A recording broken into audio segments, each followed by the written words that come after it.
Welcome to Pratap classes. दोस्तों, Pratap classes के YouTube channel पर आपका हार्दिक स्वागत है। आज फिर से हम बात करेंगे राजस्थान पुलिस भर्ती 2022 के एग्जाम के लिए महिला एवं बाल अपराध से संबंधित डेली हम मॉडल टेस्ट लेकर आते हैं। आज हमारा मॉडल टेस्ट 12 नंबर आया है।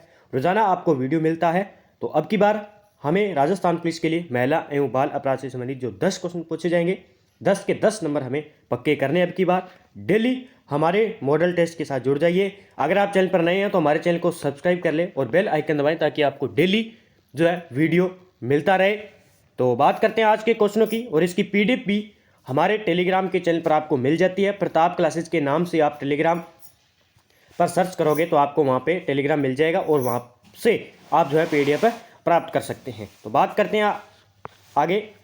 तो स्पेशल राजस्थान करंट अफेयर्स की हमारी डेली इंडिया करंट अफेयर्स की जो है क्लास आती है सुबह 7 बजे।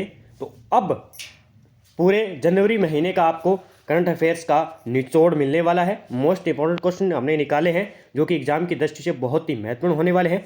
टॉप 100 क्वेश्चन मिलेंगे जो कि बहुत ही आपके लिए फायदेमंद होने वाले हैं। जो विद्यार्थी राजस्थान पुलिस की तैयारी कर रहे हैं या वीडियो मेंस एग्जाम की या राजस्थान ओल एग्जाम की तैयारी कर रहे हैं तो उनके लिए बहुत ही बेनिफिट होने वाले हैं। या जैसे विद्यार्थी कोई है रेलवे की तैयारी कर रहा है या एसएससी की तैयारी कर रहा है, बैंक की तैयारी कर रहा है, तो उनके लिए भी बहुत ही मोस्ट इंपॉर्टेंट क्वेश्चन होने वाले हैं। आपको पता है कोई भी एग्जाम हो वहाँ पे करंट अफेयर्स के क्वेश्चन पूछे जाते हैं। तो इन वीडियो को जरूर देखें। अगर आप चैनल पर नए हैं तो चैनल को सब्सक्राइब कर लें और बेल आइकन दबाना ना भूलें, तभी आपके पास जो है नोटिफिकेशन पहुँच पाएगा, वरना नहीं पहुँच पाएगा। तो बात करते हैं आज के क्वेश्चनों की महिला एवं बाल अपराध से संबंधित, जो कि हमारे एग्जाम के लिए बहुत ही बेनिफिट होने वाले हैं। पूरे तथ्य के साथ आपको जो है पूरे फैक्ट के साथ वीडियो का क्वेश्चन कवर करवाया जाएगा और डेली मॉडल टेस्ट आपको इसी के साथ मिलता रहेगा।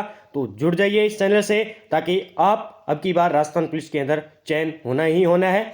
तो बात करते हैं घरेलू हिंसा से महिलाओं का संरक्षण अधिनियम 2005 के तहत किस धारा के तहत संरक्षण अधिकारी के कर्तव्य शामिल है। तो अब पहली बात तो हमें जो है स्पष्ट, मैंने पहले एक वीडियो अपलोड कर दिया है अधिनियम से संबंधित जितने भी महिला एवं बाल अपराध से संबंधित वीडियो अधिनियम बने हुए हैं उनके बारे में हमें पूरी डिटेल पता होनी चाहिए। इसलिए मैंने पहले ही वीडियो इसके लिए स्पेशल जितने भी अधिनियम थे महिलाओं से संबंधित और बाल अपराध से संबंधित वीडियो अपलोड करवा दिया अधिनियम। उन अधिनियमों को याद करना है, उनकी डेट याद करनी है, उनकी जो है कब लागू किया गया वो याद करना है। तो मैंने डिटेल से पूरी बता दिया है। अगर जिन विद्यार्थियों को वो याद है तभी इन क्वेश्चनों को हल कर पाएंगे। अगर देखिए घरेलू हिंसा से महिलाओं का संरक्षण अधिनियम 2005 है। अब आपको पता होना चाहिए ये अधिनियम कब लागू किया गया और इसके अंदर कुल कितनी धाराएं हैं और कितने अध्याय हैं और इसके अंदर किसके बारे में उद्देश्य क्या है इस अधिनियम का। तो ये अगर आपको याद है तभी आप इन क्वेश्चनों को हल कर पाएंगे। मैंने स्पेशल से एक वीडियो अपलोड कर रखा है, मैं वीडियो के यूट्यूब के डिस्क्रिप्शन में आपको लिंक डाल दूंगा, उस वीडियो को आप देख सकते हैं। 2005 के तहत किस धारा के तहत संरक्षण अधिकारी की कर्तव्य है, यानी जो घरेलू हिंसा से महिलाओं का संरक्षण अधिनियम 2005 बनाया गया था तो उसमें कुल धाराएं दी गई थी। यानी धारा 1 के अंदर ये होगा, इसकी सजा होगी या इस प्रकार होगा।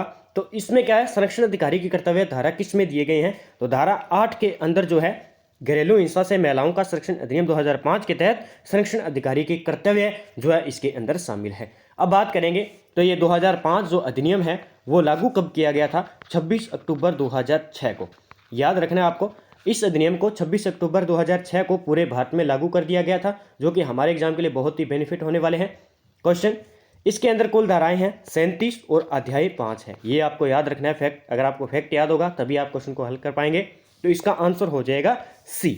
अब बात करते हैं मुख्य तथ्य की, ये क्या है, तो मजिस्ट्रेट के निर्देश के अनुसार कार्य करता है। यानी जो इस अधिनियम का नियुक्त किया गया संरक्षण अधिकारी नियुक्त किया जाता है तो वो क्या है, मजिस्ट्रेट के निर्देश के अनुसार कार्य करता है। घरेलू हिंसा के परिवार के प्राप्ति पर निहित प्रारूप विहित रीति में घरेलू घटना रिपोर्ट मजिस्ट्रेट के समक्ष पेश करना तथा उसकी एक प्रति यानी कॉपी, जैसे आपको फोटोकॉपी करवाते हैं, यानी एक खुद के पास रखनी पड़ेगी, एक मजिस्ट्रेट को उपलब्ध करवानी पड़ेगी। संबंधित पुलिस थाने में प्रेषित करना जिसकी अधिकारी में जिस अधिकारी में हिंसा हुई है, तो ये डेट उसको देनी पड़ती है। अब जो धारा 8 है ऑप्शन में दिया गया है धारा 8, 9 इस प्रकार, तो मैं तथ्य लेकर आया हूं। अगर पूछ लिया संरक्षण अधिकारी की नियुक्ति किस धारा के तहत की जाती है, तो धारा 8 के तहत की जाती है।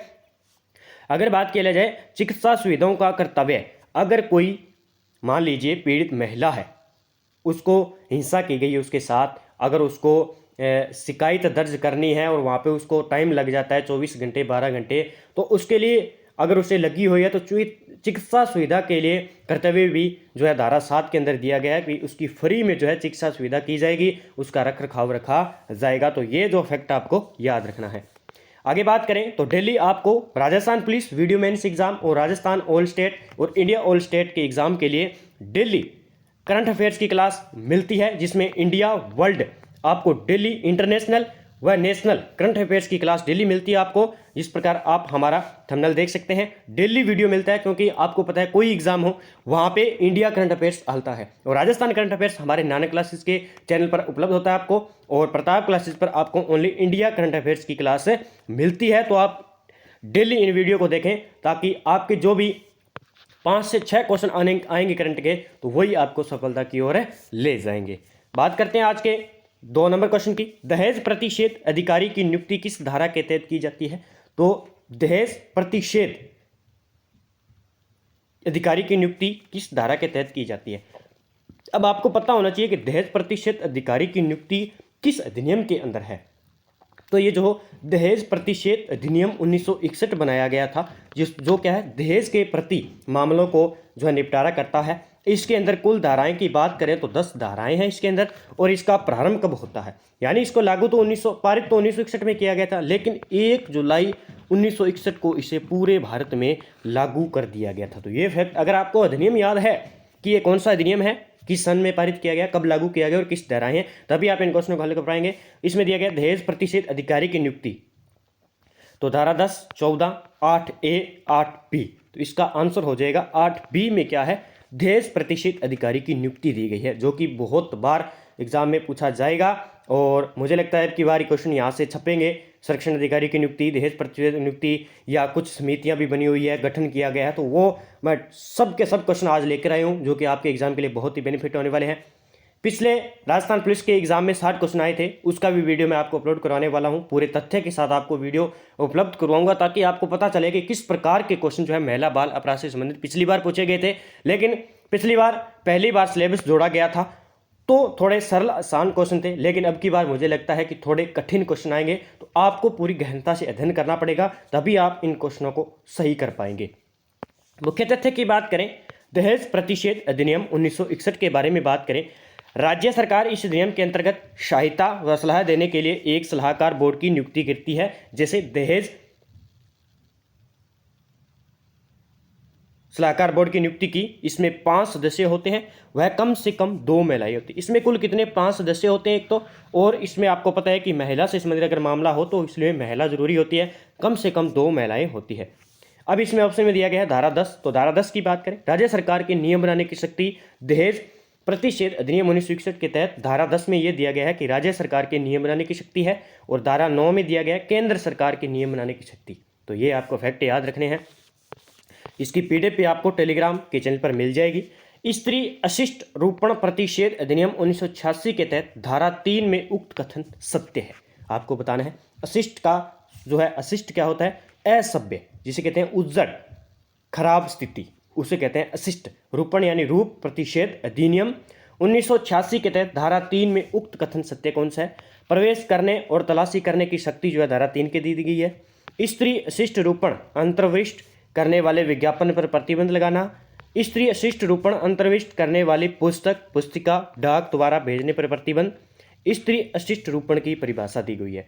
तो इस प्रकार के अब की बार क्वेश्चन आने वाले हैं राजस्थान पुलिस के अंदर। आपको गहनता से अगर अधिनियम याद है तभी आप इन क्वेश्चनों को कर पाएंगे। तो इसका आंसर हो जाएगा धारा 3 के अंदर उक्त सत्य कौन सा होगा, स्त्री अशिष्ट रूपण अंतर्विष्ट करने वाले विज्ञापन पर प्रतिबंध लगाना। ठीक है, अगर कोई स्त्री के बारे में कुछ ऐसे छापता है, विज्ञापन करता है, तो उसके लिए प्रतिबंध दिया गया धारा 3 के अंदर। अगर कोई व्यक्ति स्त्री अशिष्ट रूपण अंतर्विष्ट करने वाली पुस्तक पुस्तिका और डाक द्वारा भेजने पर प्रतिबंध लगाता है, तो उसके ऊपर भी कार्रवाई होगी। तो ये आपको याद रखना है। मुख्य तथ्य की बात करें तो इसका आंसर हो जाएगा बी, किसी भी प्रकार विज्ञापन जिसे इस तरह के अशिष्ट रूपण प्रदर्शित किया जाता है। आपको पता है कोई व्यक्ति ने प्रकाशित करेगा, कोई न तो व्यक्ति प्रकाशित करेगा, प्रकाशित बनवाएगा, या ना ही उसके प्रकाशन या प्रदर्शन की व्यवस्था करेगा, और ना ही कोई इसमें भाग लेगा, तभी कार्रवाई हो सकती है। 4 नंबर क्वेश्चन की बात करें, अनैतिक व्यापार निवारण अधिनियम 1956 के तहत वेश्यागृह की परिभाषा किस धारा में दी गई है, वेश्यागृह की परिभाषा जो है किस धारा में दी गई है, तो धारा 2A क में दी गई है। अगर आपको 2A ना देकर क दिया जाए तो भी ये क्या ए होगा, यानी अंग्रेजी में ए होगा, हिंदी में क लिखा जाता है। धारा 2A क हो जाएगा और धारा 2 ग के हो जाएगा, धारा 2 ग ख हो जाएगा। इसी प्रकार के क्वेश्चन अब की बार आने वाले हैं। तो आपको बताना है कि वेश्यागृह की परिभाषा किसके अंदर दी गई है, तो वेश्यागृह की परिभाषा जो है धारा 2A क में दी गई है, जो कि एग्जाम में पूछी जा सकती है। अब आपको मैं पूरी डिटेल से बता देता हूँ। अनैतिक व्यापार निवारण अधिनियम 1956 को पारित किया गया था, ये आपको पता है। अब जो ये दिया गया है धारा 2AA यानी क के अंदर क्या दिया गया है, बालक की परिभाषा दी गई। ये आपको फैक्ट याद करना है कि बालक की परिभाषा किस धारा के अंदर दी गई है। इसी प्रकार का क्वेश्चन पूछा जा सकता है। धारा 2 ग के अंदर क्या दिया गया है, वयस्क की परिभाषा क्या दी गई है, वयस्क की परिभाषा। और धारा 2 ग ख में क्या दी गई है, अवयस्क की परिभाषा। तो ये आपको याद रखना है। अब आपको कमेंट बॉक्स में बताना है कि बालक कौन होता है, वयस्क कौन होता है, अवयस्क कौन होता है।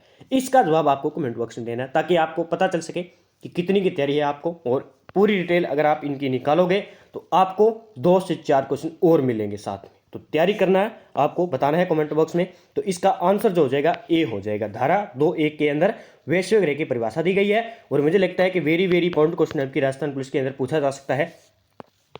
दोनों मुख्य तथ्य की बात करें, धारा 2 क वेश्यागृह, ऐसा कोई भी गृह स्थान या मकान या ऐसे घर मकान या स्थान का कोई भाग जो अन्य व्यक्ति के लाभ के लिए या 2 से अधिक व्यक्तियों के पारस्परिक अभिलाव के लिए लैंगिक शोषण और दुरुपयोग के लिए किया गया कार्य वेश्यागृह कहलाता है और इसके अंदर कार्रवाई की जाएगी धारा 2 के अंतर्गत।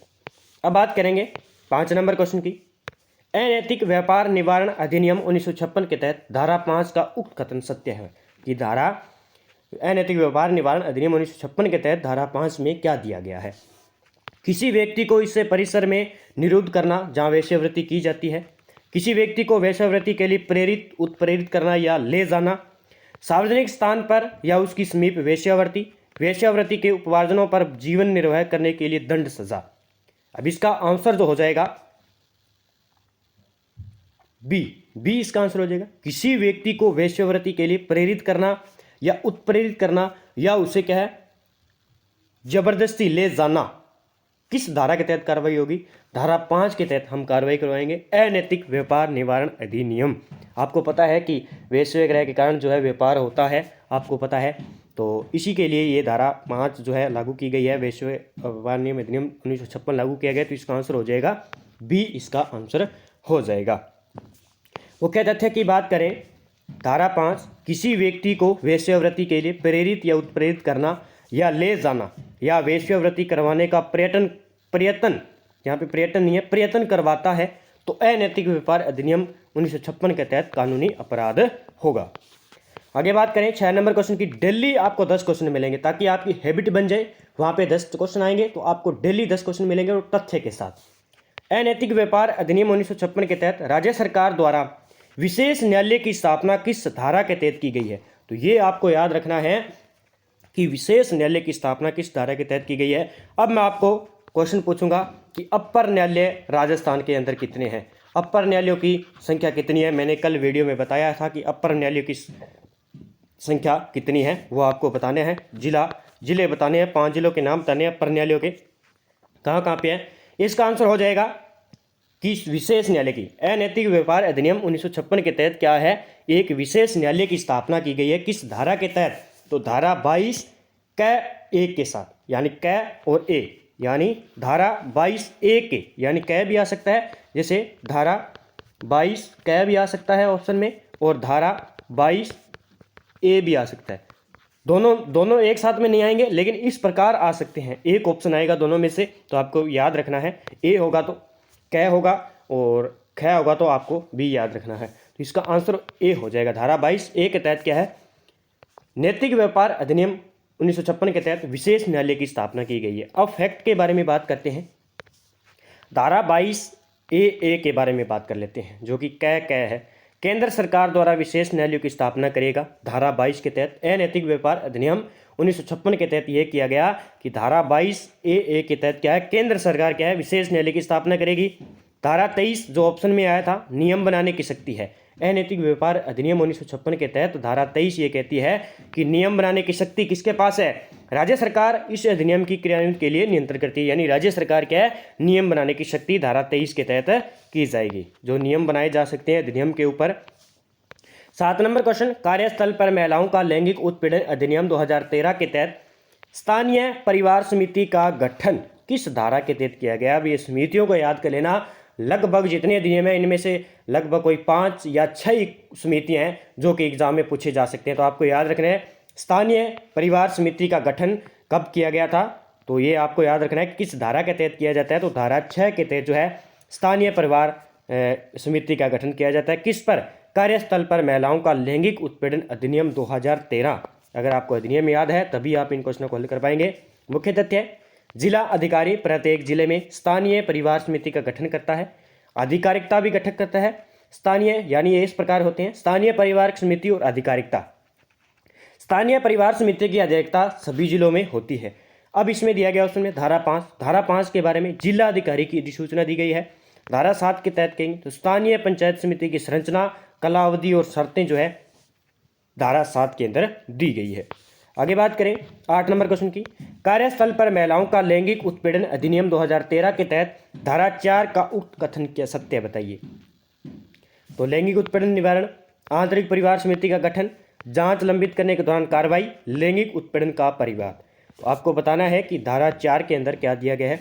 तो आंतरिक परिवार समिति का गठन, मैंने कहा था कि जितने भी गठन की समितियां मैं आपको डेली वीडियो में उपलब्ध कराता जाऊंगा। आप चाहे तो नोट्स बना सकते हैं, इन समितियों को अलग से लिख सकते हैं। पक्का आपको 1 या 2 क्वेश्चन 10 क्वेश्चनों में से इन समितियों से क्वेश्चन मिलेगा। एक आपको याद रखना है, जितने भी नियम हैं उनके में जो अधिकारी है नियुक्ति है उनकी और उनका कर्तव्य क्या है, मैं जो धाराएं बता रहा हूँ नोट्स बना लीजिए, पक्का क्वेश्चन आएगा। ये 4 क्वेश्चन तो सीधे ही छपेंगे, देख लेना चाहिए आप।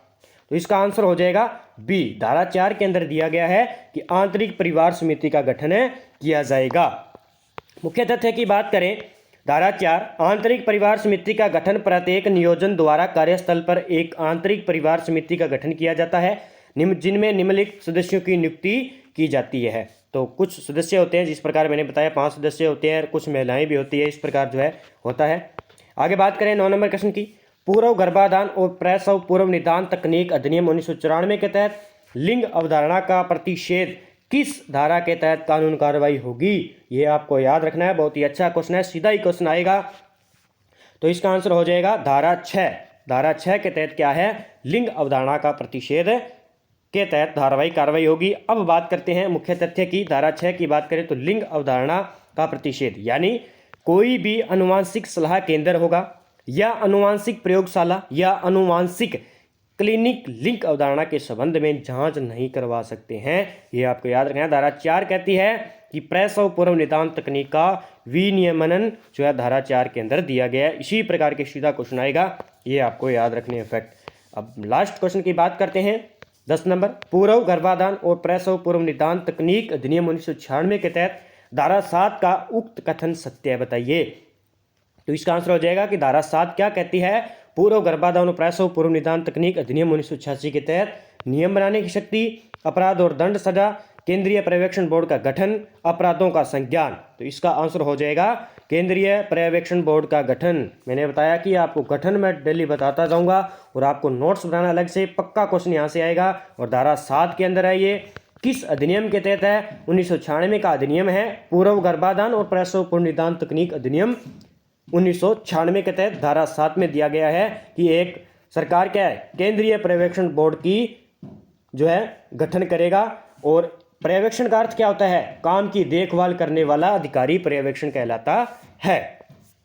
अब मुख्य तथ्य की बात करें, धारा 7 क्या कहती है? केंद्रीय पर्यवेक्षण बोर्ड का गठन है। यही इसी अधिनियम के अंदर दिए गए, जो भी मैं फैक्ट बताता जा रहा हूं मैंने ऊपर अधिनियम का नाम लिखा है। और मैं बता दूं, राजस्थान पुलिस के अंदर अगर एग्जाम में क्वेश्चन आएगा तो अधिनियम ऊपर दिया जाएगा, क्योंकि इस बिना अधिनियम के कोई क्वेश्चन नहीं बनता है। पहले अधिनियम देगा, उसके बाद वो ऑप्शन देगा। जैसे मैं बना रहा हूं उसी प्रकार आपको राजस्थान पुलिस के अंदर क्वेश्चन मिलेंगे। तो फैक्ट भी मैं जो अधिनियम है उसके बारे में ही बता रहा हूं। केंद्रीय पर्यवेक्षण बोर्ड का गठन हो गया। धारा 32 कहती है कि नियम बनाने की शक्ति है। 32 में धारा 23 कहती है कि अपराध और दंड सजा दिया जाएगा अगर कोई इस प्रकार की घटना करता है। धारा 28 कहता है कि अपराधों का संज्ञान होना। अगर आप चैनल पर नए हैं तो चैनल को सब्सक्राइब जरूर कर लें, ताकि आपको राजस्थान पुलिस के लिए सक्सेस पाना है तो डेली इन 10 क्वेश्चनों को देखना पड़ेगा, तभी आप इन क्वेश्चनों को 10 में से 10 सही कर पाएंगे और अपनी सफलता की ओर बढ़ सकते हैं। अन्य विद्यार्थी जो भी राजस्थान पुलिस की आस पड़ोस में आपके दोस्त भाई बंधु तैयारी कर रहे हैं तो उनको भी शेयर करें, ताकि वो भी एक अपनी नागरिकता प्राप्त करें। तो आपको Rajasthan current affairs, India current affairs की डेली वीडियो मिलती है, आप उन्हें जरूर देखें। इसी के साथ ही आपको राजस्थान जीके का भी जो है वीडियो मेंस एग्जाम और राजस्थान पुलिस के लिए डेली वीडियो अपलोड होता है। आपको टॉपिक वाइज वीडियो जो है क्वेश्चन MCQ क्वेश्चन दिए जाते हैं, तो इन क्वेश्चनों का फायदा उठाइए ताकि आप इन क्वेश्चनों को कर सकें। तो जय हिंद, जय भारत दोस्तों।